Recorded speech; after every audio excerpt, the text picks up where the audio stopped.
আমরা তো আজকে পৌরসভাতে ক্যাম্পেইন আরম্ভ করলাম। আপনারা তো ছিলেন আমাদের সাথে।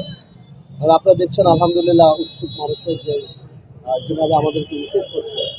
আর প্রতিশ্রুতি তো ভোলা বরিশাল সেতু থেকে আরম্ভ করে মেডিকেল কলেজ থেকে আরম্ভ করে আরও বেশ কিছু আছে, গ্যাস নিয়ে আরম্ভ করে। কিন্তু সবচেয়ে বড় ব্যাপারটা হলো প্রতিশ্রুতি তো প্রত্যেকটা প্রার্থী দেয়, ভোটাররা বিশ্বাস করে থাকে, সেটাই সবচেয়ে মুখ্য ব্যাপার।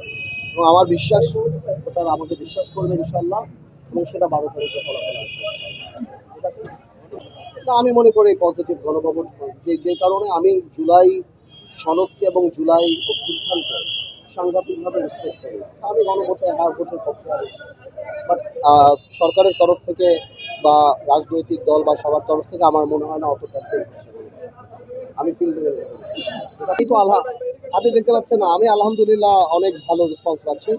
আমি যেদিন থেকে এসেছি এবং ক্যাম্পেইন আরম্ভ করেছি, এখানে যারা বাংলাদেশ জাতীয়তাবাদী দল বিএনপি আছেন, আমাকে যারা সমর্থন করেছেন, ওনারাও খুব অ্যাক্টিভলি কাজ করছেন। আমাদের এখানে আসলে অন্যান্য আসনের মতো না। 17 বছরে ভোলার যে অবস্থানটা ছিল আর আমাদের যে একটা পারিবারিক ব্যাপার ছিল, এখানে সব কিছু মিলিয়েই ভোলা এখন আমি না দলের না মার্কার, আমি সবার। তো আমরা ওই স্লোগান নিয়ে এগিয়ে যাচ্ছি, ভোলাকে এক রাখার জন্য এবং সবার জন্য কাজ করার জন্য। ঠিক আছে? আসসালামু আলাইকুম।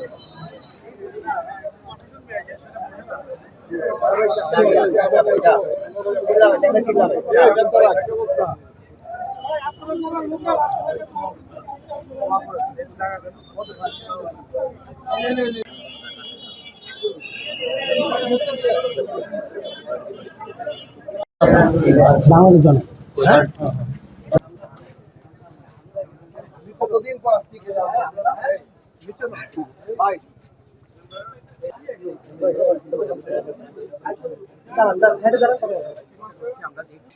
এসেই নিয়ে এক কথা করার সহযোগিতা